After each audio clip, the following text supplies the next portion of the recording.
everyone, you're here with the Vigilant Christian Mario, and you're here for another edition of New Age Movement Exposed. In today's video, I'm going to be talking about my personal experience as a yoga instructor and how I realized that yoga is in fact a satanic spiritual practice that no one should be participating in.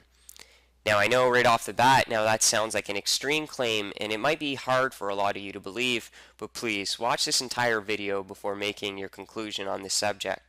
So things we're going to talk about is, like I said, my personal experience, as well as the spiritual roots of yoga and Christian yoga, which is gaining popularity in modern culture today, and how Christians should have nothing to do with this.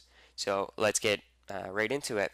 So 7 years ago, I started to experience depression and anxiety, and I went to a psychologist, and a lot of psychologists nowadays are utilizing New Age occult techniques for healing. Now, this is exactly what happened to me. My psychologist would talk to me about meditations that I could use for the anxiety and the depression, and especially yoga. So it wasn't long before I got involved with yoga, and I absolutely loved it. So I started an apprenticeship at my local yoga center in Hatha yoga. Hatha yoga means moon and sun, light and dark, male and female. The principle behind it is to balance these polarities within yourself. Now, this is a flawed spiritual concept that I'm going to talk about in future videos, but just to give you an idea, this is what I was involved with. And this is extremely occult and at its very core satanic.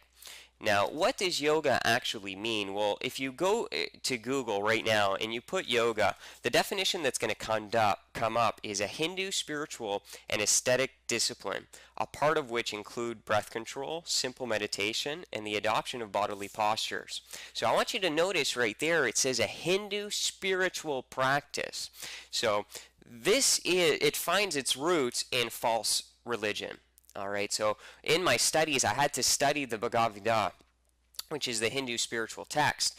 And one thing also is to realize that each posture that you're doing when you do yoga is a posture of worship to a Hindu god. All right, so a lot of people, when they get involved with yoga, they don't have a clue about this. They're really clueless, you know. They're doing it very naively. But at its spiritual roots, it's based on false religion. So we shouldn't have anything to do with this. Now, one of the other things that I got heavily involved with is Kundalini yoga. Now, Kundalini yoga is the most satanic yoga that you can possibly find out there. It's basically, the philosophy is that there is a dormant spiritual serpent at the base of the spine, and you will go through a process of what they call the Kundalini awakening. In the Kundalini awakening, it's said that the Kundalini serpent will then climb up your spine and go through the chakra system until it reaches the pineal gland and the crown chakra, where you will then experience what's called God realization. So as the serpent climbs and reaches the top, and the third eye is called the eye of wisdom, it will then convince you that you are a god, because the final step in yoga is God realization, which is to realize that you are God and that everything is God. Now, I do want to point out that in Genesis of the Bible, the serpent said to Eve that if we would eat from the fruit of the tree of knowledge and wisdom, that we would become gods. This is the same spiritual deception that we find in Kundalini Yoga. We awaken within ourselves at the base of our spine a spiritual serpent that will then climb, and through the third eye, the apple of wisdom, receive enlightenment, ascension, God realization. But this isn't true. This is like the deepest spiritual deception that a human being could ever bring about onto himself. So this is what happened to me. I went through what's called the Kundalini awakening. Now, not everyone goes through it the same way. I actually had some very devastating symptoms, and you can do your research on this. It's called Kundalini. If you Google Kundalini dangers, you're going to see that a lot of people experience physical, mental, and spiritual symptoms. I would be sitting there and getting vivid dreams and visions, and my stomach was in knots all the time, and I was having physiological pain. And I thought this was all part of the process, because if you read the spiritual text, they say, oh no, this is part of it, don't worry about it. Now, the reason that you're experiencing this is because you're opening yourself up to the demonic spirits. The Kundalini serpent is essentially a demonic spirit. It is Lucifer within yourself that you are now activating, and he is getting possession of your mind and your body and soul. All right, come on, people. It's a serpent at the base of your spine. Do you want to be waking up the snake that's going to make you think you're a god? This is absolutely satanic, and we shouldn't have anything to do with this or Kundalini awakening. Now, there is also a false Jesus that we find in yoga. Here's a book that I'm showing you on your screen, and this was in my studies something that I gravitated to. And here is a false Christ. In the Word of God, the Bible, it talks about that there's going to be these false Christs. This isn't the real Jesus Christ, the Son of God. This is an angel masquerading as Jesus. It's a false Jesus, because this one is all about ascension. It's all about reincarnation. It's all about Hindu false religion concepts, and it's not true biblical Christianity.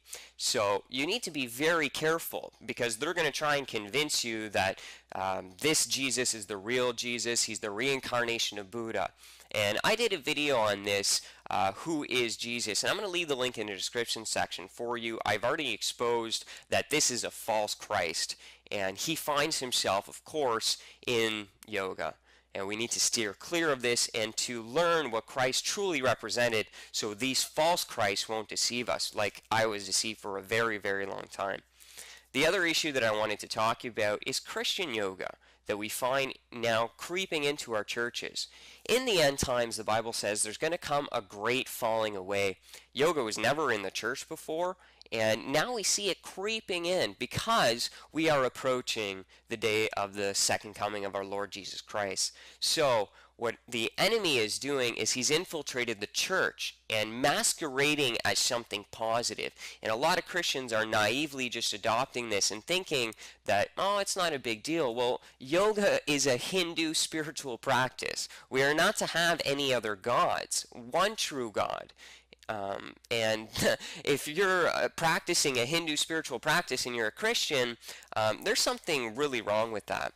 Now, another element that I would like to warn Christians about, and I'm going to play a quick little video here, is just to go through the concepts of Kundalini Yoga.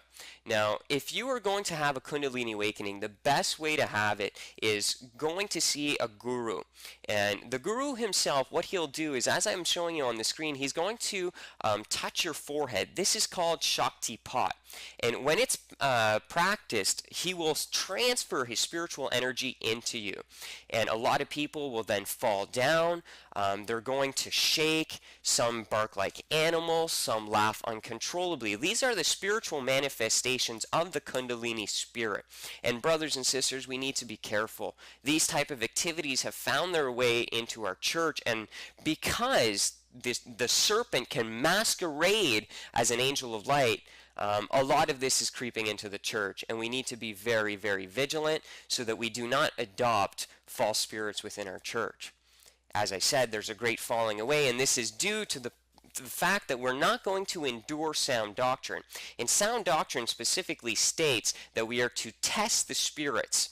And when we see these type of manifestations coming up in our churches, we should be really worried about these things, and we should look into them.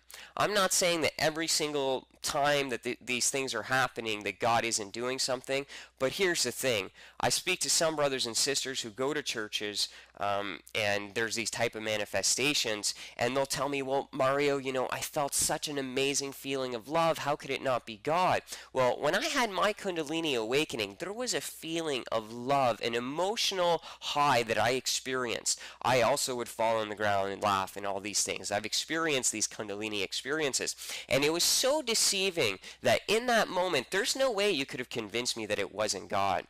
All right, so brothers and sisters, stand firm in the scriptures when they tell you that Satan can masquerade as an angel of light, that we are to test the spirits, and that we shouldn't really be adopting these things. So just be warned. I might do videos in the future if I feel the Spirit is leading me in that direction to warn you even more about these manifestations, but please do not listen to your heart. Take everything that is happening and test it with the scriptures to see if it's of God, and that's what we're called to do. So just in recapping, going through what we just talked about here, brothers and sisters, we should not be practicing these things. These postures are Hindu worship postures for Hindu gods. They will end up awakening the Kundalini serpent at the base of the spine, which will bring you to the same lie that the serpent said to Eve in the garden. So stay far, far away from this. If I am going to recommend something, I'm going to recommend that we practice Pilates. Now, there is nothing wrong with stretching and breathing and relaxing. The part that's wrong is that we offer this in a yogic practice. So Pilates is basically yoga without the spiritual aspect. So forget the word yoga, because that word itself means to yoke to these Hindu gods, and we're not to do that. So Pilates has eliminated that, and all you're going to be doing in Pilates is stretching and breathing, which is absolutely great for you to do and can have an amazing benefits on your body. So if you really are feeling that this is a style of exercise that you don't like doing weights, and you like, just using your body and these type of things, just do Pilates. If you do notice, when you're going to go to a yoga center, there's going to be statues of Buddha. I've been to yoga centers where there's tarot cards. There's all sorts of occult spiritual things all over the place, and symbols. Brothers and sisters, we shouldn't be in these things, and we shouldn't be there. For those people out there who are yoga teachers, I know this is very, very hard to get, and you need to understand that you are spiritually blinded. You have awakened the serpent, and he's a deceiver.